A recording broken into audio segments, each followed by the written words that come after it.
प्रेम से बोलो श्री कृष्ण भगवान की जय, भोलेनाथ की जय। प्यारे बंधुओं, मित्रों, भक्तों, आज 8वां धारावाहिक आरंभ होता है, तो एक बार बोल दो ना, राधे राधे। श्री कृष्ण श्री कृष्ण। पिछले एपिसोड में हमने आपको जीवन मृत्यु के आवागमन से मुक्त हो जाएंगे, मतलब सागर को पार करके, मैं थोड़ा सा प्रसंग आपको यादगार के लिए सुना देता हूँ। और सहज ही इस मृत्यु लोक के भव सागर को पार करके जीवन मृत्यु के आवागमन से मुक्त हो जाएंगे। यहाँ तक पिछले धारावाहिक में हमने आपको कथा का वर्णन किया था। अब इसके आगे की बड़ी भव्य कथा जो है वो हम शुरू करने जा रहे हैं। कृपया ध्यान से इस कथा को सुनिए और इस आनंद को त्याग कर परम आनंद की ओर प्रस्थान कर जाएंगे। कथा यथा परम परमेश्वर स्वरूप में आरंभ करने जा रहा हूँ। मतलब गुरुदेव जो थे उनको वो अपनी आप बीती कथा जो है मनमोहन गुरु महाराज को सुना रहे हैं। और उन गुरु महाराज जी की उन्होंने पिछले एपिसोड में व्याख्या की थी। उनका नाम था श्रद्धानंद। गुरु जी का नाम जो था वो श्रद्धानंद था। और जिन्होंने बहुत प्राचीन में वो कथा का वर्णन किया था उनका नाम था गुरु हरि सिंह नारायण। और उनके एक परम शिष्य बने उमा शंकर, वह उसी की कथा का वर्णन करने जा रहा है जो श्रद्धानंद स्वामी के मुख से मनमोहन ने सुनी थी। तो उसी कथा का वर्णन चला जा रहा है। तो पीढ़ी दर पीढ़ी उस कथा का विमोचन किया जाता है और आनंद लेते हैं। तो और इस आनंद को त्याग कर परम आनंद की ओर प्रस्थान कर जाएंगे। कथा यथा परम परमेश्वर स्वरूप में आरंभ करने जा रहा हूँ। भाव अर्थ आप पढ़कर जान लीजिएगा, सुनकर जान लीजिएगा। जय श्री कृष्ण, जय श्री कृष्ण, जय श्री कृष्ण।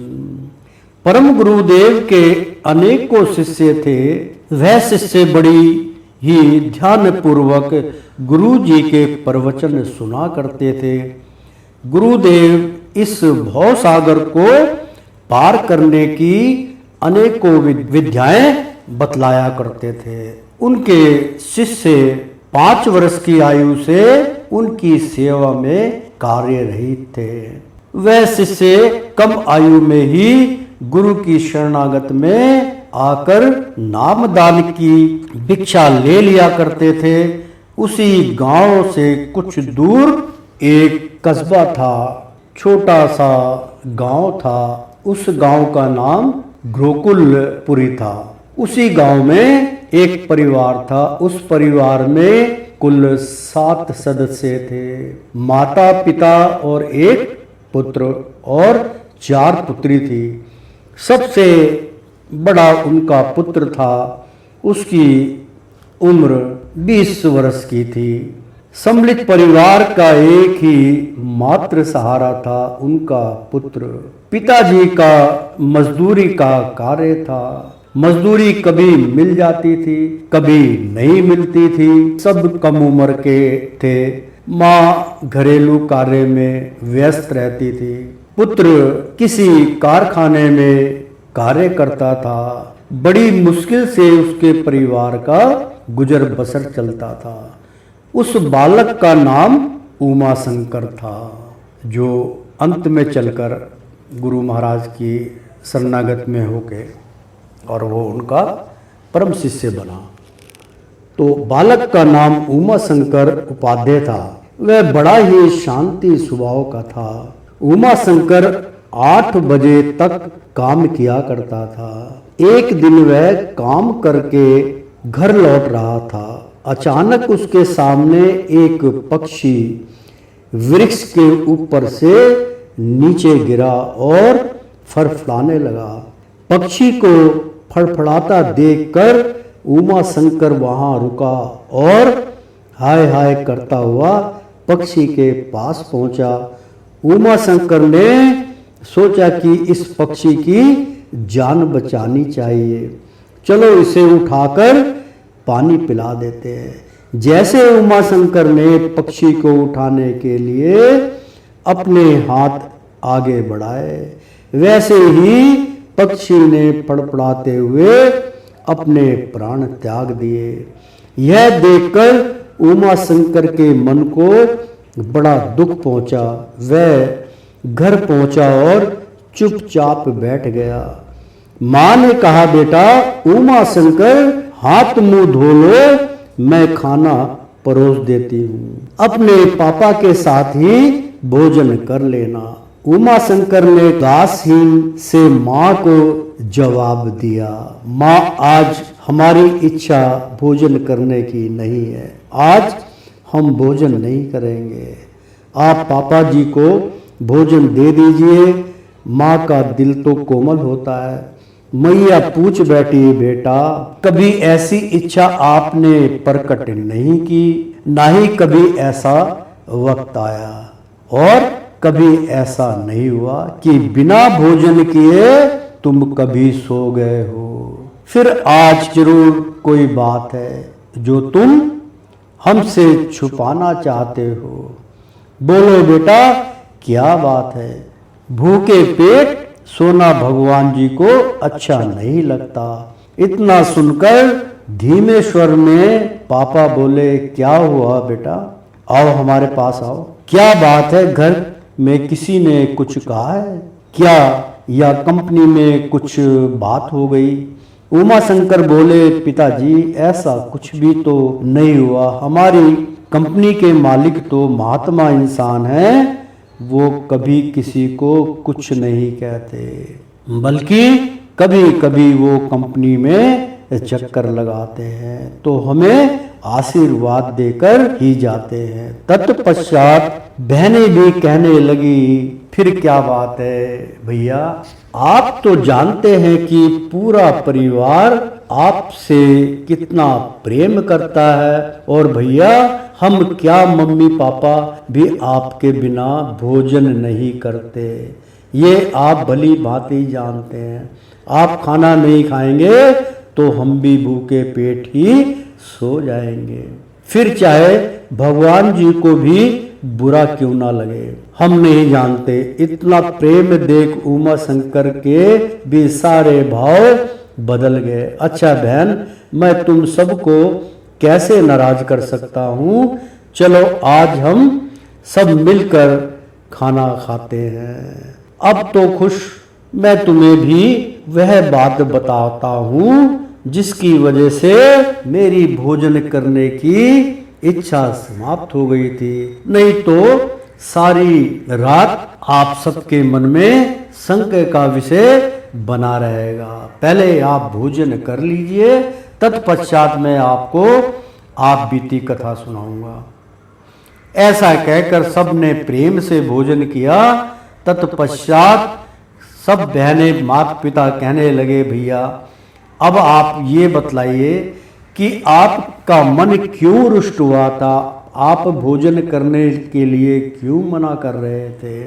कहने लगा, हुआ यूं कि मैं जब काम पर से लौट रहा था, मैंने देखा कि एक पक्षी फड़फड़ाता हुआ वृक्ष के नीचे गिर पड़ा। मैंने सोचा कि हो सकता है ये प्यासा हो, परंतु फिर मैंने सोचा कि नहीं, रात्रि के वक्त पक्षी खाते पीते नहीं है, चलो फिर भी इसके पास चलकर देखते हैं, थोड़ा सा जल की छींटे मार देंगे। परंतु मेरी आंखों के सामने वह पक्षी फड़फड़ाता हुआ मर गया, अपना दम तोड़ दिया। यह देखकर मेरे मन को बड़ा दुख हुआ, बड़ी पीड़ा हुई। मेरे हृदय में मेरी आत्मा, मेरा मन करुणा के सागर में डूब गया। मैंने सोचा कि एक दिन हम भी तड़पते हुए इस संसार से चले जाएंगे। बस माँ, इसी पीड़ा के कारण मुझे भोजन करने की इच्छा नहीं थी। इतनी बात सुनकर पिताजी बोले, बेटा यह दिन तो जीवन में आता ही है, इसलिए इस बात को लेकर चिंता मत कीजिए। एक दिन सबको जाना है, हमें भी जाना है, क्योंकि पूरा संसार नाशवान है, वो पांचों तत्व में मिल जाता है, इसलिए इस बात से चिंतित नहीं होना चाहिए। जब हम जाएंगे तो तेरा क्या हाल होगा बेटा? ऐसा तो हमारी आत्मा को शांति प्रदान नहीं होगी। पिता ने समझाने की कोशिश की कि बेटा एक दिन इस मोह माया जाल से तुम्हें निकलना ही पड़ेगा। हमारी मृत्यु पे भी शोक प्रकट मत करना, वरना हमें शांति नहीं मिलेगी। जरा सोचो उमा शंकर, तुम तो केवल एक पक्षी को देखकर इतना विचलित हो गए तो हमारे बाद तुम्हारा क्या होगा? बड़ा सोच विचारने के पश्चात उमा शंकर बोला, पिताजी मैं इस बात से चिंतित नहीं हुआ कि वह पक्षी का प्राण अंत हो गया है, बल्कि मैं इस बात से चिंतित था कि आखिर इस पक्षी ने ईश्वर का क्या बिगाड़ा था, जो भगवान ने इस पक्षी को तड़पा तड़पा कर मारा। पिताजी आपके पास इस प्रश्न का उत्तर है तो मुझे उत्तर दीजिए। पिताजी मुस्कुराते हुए बोले, नहीं बेटा, इस बात का उत्तर तो मेरे पास नहीं है, यह तो कोई ज्ञानी पुरुष की ही आपको बतलाएगा। उमा शंकर बोला, ठीक है पिताजी, यह बात मैं अपनी कंपनी के मालिक से पूछ के आपको बतलाऊंगा, क्योंकि वह ज्ञानी पुरुष हैं। पिताजी माताजी बोली, बेटा उमा शंकर, जो ज्ञान आपको मिलेगा वो हम सबको जरूर बतलाना। रात हो चुकी है, अब सो जाओ। जीवन में काम के साथ साथ विश्राम करना भी एक कर्म है जो बहुत जरूरी है। शुभ रात्रि हो बच्चों। उमा शंकर अपनी फैक्ट्री पहुंचा। प्रातः काल का समय था। नित्य नियम सुबह उठ के नहा धो के पूजा पाठ करके निर्वत होकर भोजन का टिफिन बांधकर उमा शंकर चला जाता था। इसी प्रकार से प्रातः काल का समय था। उमा शंकर बड़ा उदास लग रहा था। सभी दोस्त बारी बारी पूछ रहे थे, उमा शंकर क्या बात है, आज बड़े उदास लग रहे हो, तबीयत तो ठीक है ना? कुछ घंटे बीत चुके थे। कंपनी के मालिक ज्ञानचंद जी रोज के भांति आज भी कंपनी में चक्कर लगाने के लिए पहुंचे। उमा शंकर को देखकर बोले, अरे बेटा उमा शंकर, आपने प्रणाम किया, जीते रहो। क्या बात है, आप लंच नहीं करोगे? लगता है लंच भूल गए। उमा शंकर ने मालिक के चरण स्पर्श किए और कहा, बाबूजी सचमुच आज हमारी इच्छा नहीं है, भोजन करने की बिल्कुल भी इच्छा नहीं है। ज्ञानचंद कहने लगे, बेटा तबीयत ठीक नहीं है तो छुट्टी कर लो और घर जाके आराम कर लीजिए। उमा शंकर बोला, नहीं बाबूजी, तबीयत तो एकदम ठीक है। ज्ञानचंद जी कहने लगे, जो कंपनी के मालिक थे, ज्ञानी पुरुष थे, कहने लगे, फिर क्या बात है, आओ जरा हमारे ऑफिस में आओ। बेटा उमा शंकर की बात जैसे भगवान ने सुन ली हो। उमा शंकर के मन में यही बात थी कि आज मुझे मेरे प्रश्नों का उत्तर मिल जाएगा, परंतु मालिक के पास जाऊं कैसे? सो मालिक ने स्वयं बुला लिया। उमा शंकर मतलब सोच रहे थे कि मुझे आज अपने मालिक के ज्ञानचंद से ज्ञान प्राप्त करना है, परंतु मालिक से मिलने कैसे जाऊं?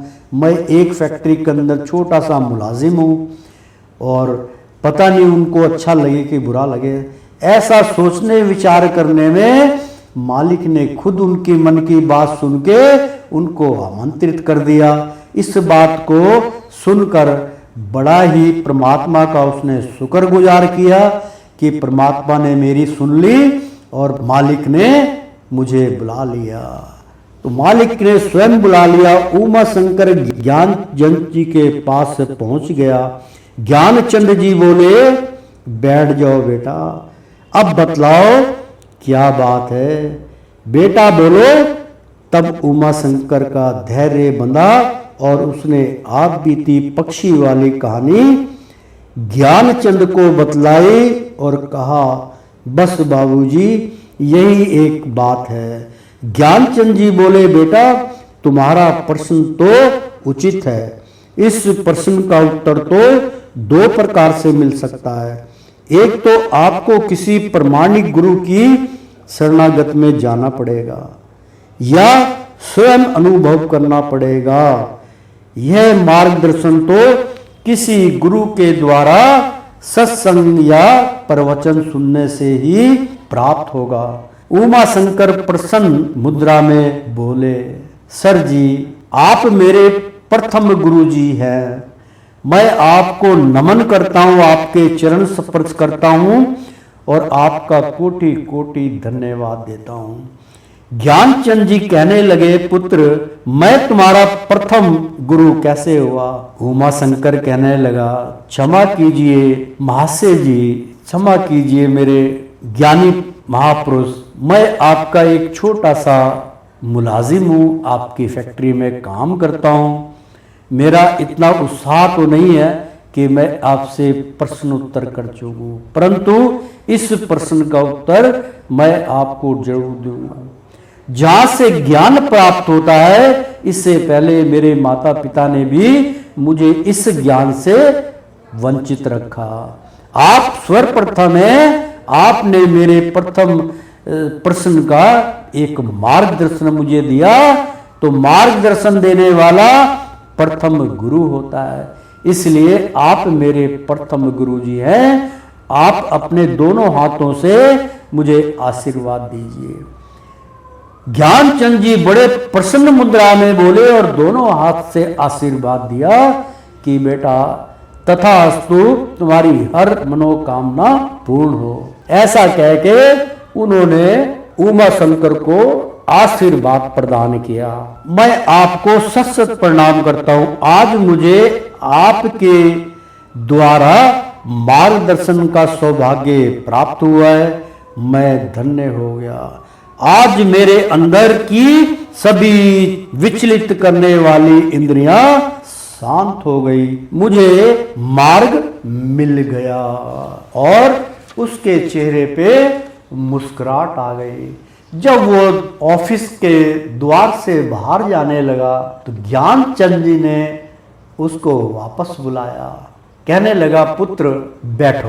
कहते ज्ञानचंद जी कहने लगे, बेटा मेरी फैक्ट्री के अंदर जितने भी मुलाजिम हैं, मैं सबको अपने पुत्र के समान समझता हूँ, इसलिए सर्वप्रथम मैं आपको अपना पुत्र मानकर अपने समक्ष बैठाता हूँ और आज मैं आपको प्रथम गुरु के नाते एक आज्ञा देता हूँ। उमा शंकर पहले तो थोड़ा सा नर्वस हो गए, फिर कहने लगे, जैसी आज्ञा गुरुदेव, बतलाइए मैं आपके लिए क्या सेवा कर सकता हूँ। कहने लगे कि आज तुमने भोजन नहीं किया, आज तुम हमारे साथ भोजन करना, ये हमारी इच्छा प्रकट हो रही है। उमा शंकर के मन में एक अजीब किस्म का लहर उठ गई कि कंपनी के मालिक के साथ मैं भोजन करूंगा। यदि मैं इनके सामने अपना भोजन लेके आता हूं तो मेरे भोजन में और इनके भोजन में तो बहुत जमीन आसमान का अंतर होगा। लेकिन प्रेम और प्यार, उमा शंकर कहने लगा, गुरुदेव 1 मिनट का समय दीजिए। कहने लगा, 1 मिनट की बजाय तुम 2 मिनट का समय लीजिए, मैं अभी हाजिर हुआ। वो अपना टिफिन ले आया, टिफिन रखा। कहने लगा, गुरुदेव मैं भोजन लाया था, आप अपना भोजन निकालिए, अपना भोजन परोसिए, मैं अपना भोजन। फिर उसके मन में विचार आया कि मैं मालिक के सामने अपना भोजन का टिफिन कैसे खोलूं। मेरे टिफिन में तो पता नहीं आज का भोजन में क्या है क्या नहीं है। मालिक बड़े धैर्यपूर्ण से विचार के मालिक थे। वो कहने लगे, पुत्र तुम शर्माओ मत, जरा तुम अपना टिफिन खोलो। कहने लगे, महाराज आप भोजन कीजिए ना, आप भोजन कीजिए, मैं आपके बाद तत्पश्चात मैं भोजन कर लूंगा। वो कहने लगा, नहीं, ऐसा करते हैं, टिफिन का दान प्रदान कर लेते हैं। आज मैं तुम्हारा भोजन खाऊंगा और तुम मेरा भोजन खाओ। धर्म संकट में पड़ गया उमा शंकर। कहने लगा, प्रभु मेरी रक्षा करो, अब मैं क्या करूं। बड़ी विनतियां करी, महाराज से विनती लगाई। मालिक कहने लगे, पुत्र गुरु शिष्य में कोई अंतर नहीं होता। जब हमने आपसे भोजन खाने की इच्छा प्रकट की कि आज हमने आपका भोजन खाना है, आपने मेरा भोजन खाना है, ताकि बीच की जो कड़ी है वो खुल जाए। उमा शंकर कहने लगा, जैसे प्रभु की इच्छा। उसने अपना टिफिन खोला। टिफिन में सूखी बिगर चुपड़ी हुई रोटी, एक छोटी सी प्याज, एक हरी मिर्च और एक अचार की फाड़ी। उसने उसको नतमस्तक किया, हाथ जोड़ा और हाथ जोड़कर प्रार्थना की और कहा, गुरुदेव ये मेरे पास भोजन है। मालिक जो थे कंपनी के बहुत ही आनंदित हो गए। कह रहा कि अपने जीवन में मैंने ऐसा भोजन कभी नहीं प्राप्त किया। पुत्र ये लो, आप मेरा टिफिन खोलो। जब उसने मालिक का टिफिन खोला तो देखा एक सादी सब्जी, मतलब एक घिया की सब्जी, जरा सा जीरे का तड़का, साथ में कोई और सब्जी नहीं, 2 फुलके बिगड़ चुपोड़े हुए। वो बिल्कुल सादगी में रहते थे और सादा भोजन ही खाते थे। वो देख के धन्य हो गया उमा शंकर, उनके चरणागत हो गया। कह रहे, प्रभु हम तो पता नहीं क्या क्या विचार लगाते थे। कहने लगा, उमा शंकर आज आप हमारा भोजन कीजिए, हम आपका भोजन करेंगे। जब मालिक ने उमा शंकर का भोजन खाया तो उसको ऐसा लगा कि जीवन में भगवान विष्णु का भोग लगा हुआ प्रसाद मुझे प्राप्त हुआ। ऐसा स्वादिष्ट भोजन मैंने कभी नहीं किया। उमा शंकर कहने लगा, सत्य बतलाऊं गुरुदेव, ऐसा भोजन मैंने भी अब कभी नहीं खाया। इतना स्वादिष्ट भोजन मैं पहली बार खा रहा हूं। दोनों में अमृत डाला ईश्वर ने। तो प्रेम से बोलो श्री कृष्ण भगवान की जय। और उमा शंकर बोले कि आज्ञा दीजिए, अब मैं काम पे लगना चाहता हूं। उन्होंने आशीर्वाद देते हुए कहा, ज्ञानचंद जी ने, जाओ बेटा आयुष्मान भवा। और वो काम पे लग गए। नित्य नियम की तरह वो अपने कार्य में लिप्त हो गए।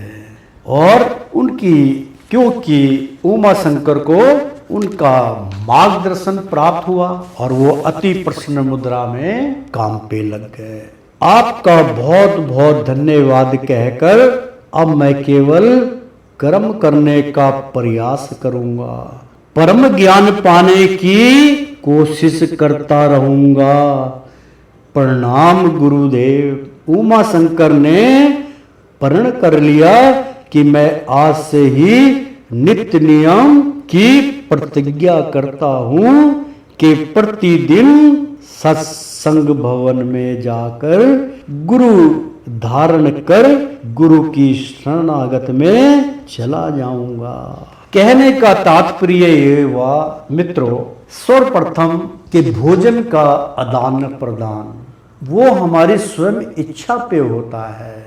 मान लीजिए आप किसी के द्वार पे गए, अतिथि बने, या द्वार पे जाने के बाद अतिथि का स्वागत होता है। और आपको पता है कि अतिथि देवो भवा, भगवान के समान, देवताओं के समान अतिथि होता है।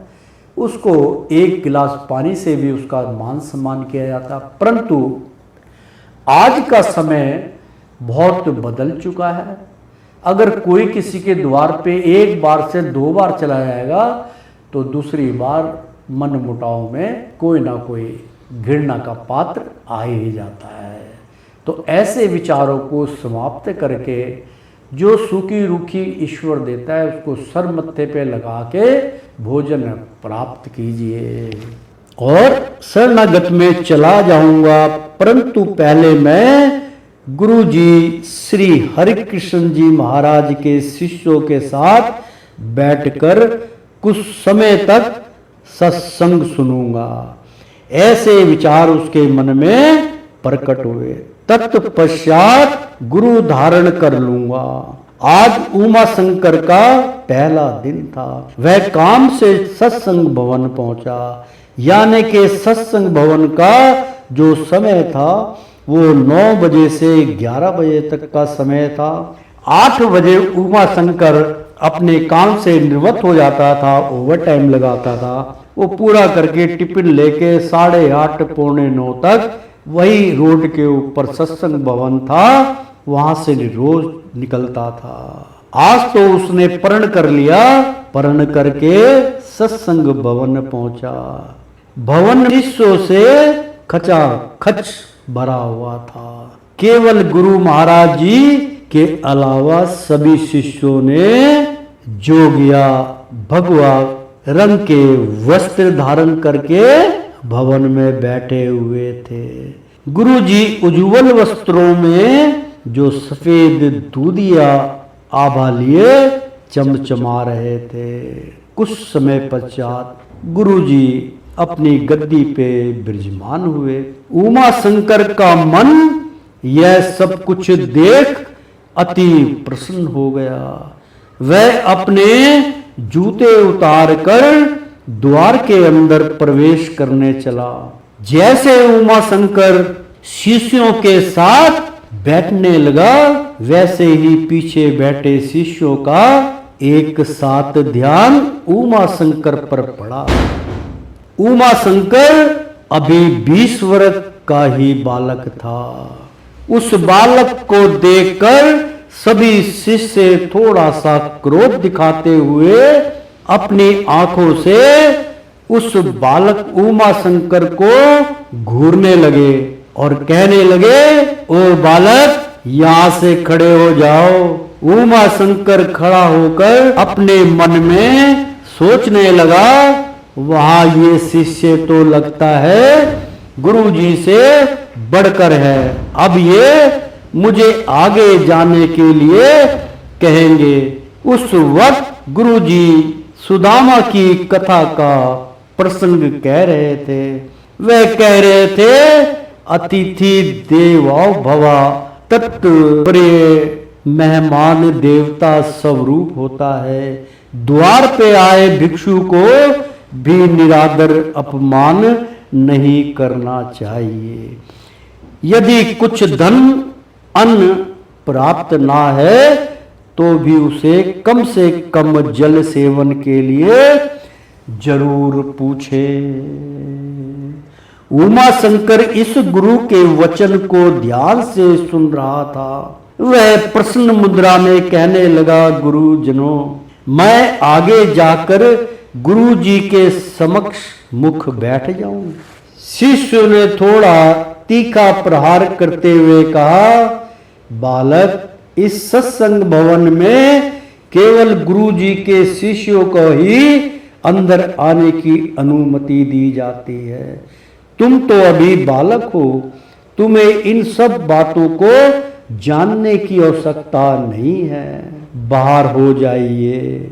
उमा शंकर ने मन में सोचा कि यदि आज मैंने इन गुरुजनों की बात को नहीं माना तो कल ये नाराज हो जाएंगे, इनका मन सत्संग से टूट जाएगा, उसका दोष मुझ गरीब पर पड़ेगा। उमा शंकर मन में उदासी लिए वहां से चल पड़ा और सोचने लगा कि गुरुजी अपने प्रवचन में कह रहे थे कि अतिथि देवो भवा, परंतु उनके वचन शिष्यों ने मिथ्या कर दिया। खैर कोई बात नहीं, कल देखा जाएगा, हम भी हठ योग करेंगे। ऐसा मन में विचार लाकर उमा शंकर अपने घर पहुंच गया। बिना गुरु ज्ञान भी असंभव है। वह घर पहुंचा और माता पिता से कहा कि पिताजी वो घर से कुछ दूर पर हमारी छोटी वाली बगीची है, मैं उसमें एक कुटिया बनाना चाहता हूँ। पिताजी बोले ठीक है बेटा, जैसी तुम्हारी इच्छा। दूसरे दिन उमा शंकर की छुट्टी थी। उसने मजदूर लगाकर अपनी कुटिया तैयार कर ली और अपने हाथों से चिकनी मिट्टी व गाची एवं कागज मिलाकर सब कुछ गूंद लिया और गुरुजी की प्रतिमा बनाकर उनका पूजन करना आरंभ किया।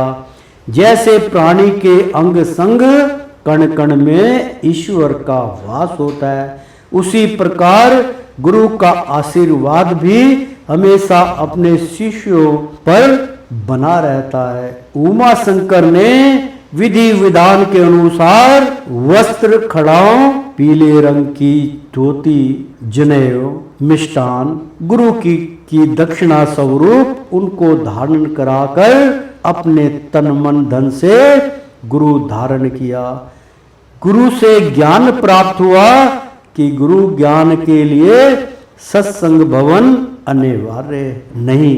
आप अपने घर में भी गुरु की समाधि बना के गुरु के समक्ष बैठकर ज्ञान प्रदान कर सकते हैं। ज्ञान तो रास्ते चलते भी कहीं भी प्राप्त हो सकता है। केवल ध्यान योग द्वारा ही सहज मार्ग दर्शन प्राप्त हो जाता है। उमा शंकर ने अपने गुरु का ध्यान बना लिया और पूजा रचना करने लगा, परंतु उमा शंकर के गुरु के प्रति श्रद्धा बढ़ती देखकर भयभीत हो गया और सोचने लगा कि यदि मेरा ध्यान सारा का सारा गुरु की सेवा में लगा रहे तो मेरे परिवार का पालन पोषण कैसे होगा। वह सोचकर वह अंतिम बार गुरु के मठ पर पहुंच गया और बाहर बैठकर गुरु से गुहार लगाई, हे गुरुदेव, आज आपका शिष्य मार्ग से भटक रहा है, कृपया मुझे ज्ञान प्रदान कीजिए ताकि मेरी शंका का कोई समाधान निकल जाए और मुझे आपकी सेवा का अवसर प्रदान रहे। ओ श्रीमन नारायण नारायण हरि हरि, ओ श्रीमन नारायण नारायण हरि हरि। ओ तेरी लीला सबसे न्यारी न्यारी, बोलो हरि हरि। ओ श्रीमन नारायण नारायण हरि हरि। प्यारे बंधुओं, मित्रों, साथियों, भक्ति वेदना का ये प्रकाश मैं बड़े माध्यम तरीके से आपके पास पहुंचा रहा हूं। आप विचलित मत होना। एक जैसे एक धुएं वाली रेलगाड़ी चलती है, जैसे उसको धुग धामनी बोलते हैं, वो जब चलती थी तो आस्ते आस्ते आस्ते रह के फिर वो स्पीड पकड़ती थी। इसी प्रकार से आप आनंद लीजिए और आनंद में खो जाइए और आस्ते आस्ते आनंद लेते हुए परमात्मा के प्रति ध्यान में खो जाइए। तो प्रेम से बोलो श्री कृष्ण भगवान की जय। एक बार बोल दो ना, राधे राधे। भगवान श्री कृष्ण नारायण, भगवान विष्णु एवं माता दुर्गा, पार्वती, लक्ष्मी और महादेव शंकर की तरफ से आपको कोटि कोटि धन्यवाद। आपका मनोरथ संपूर्ण हो। जय श्री कृष्ण।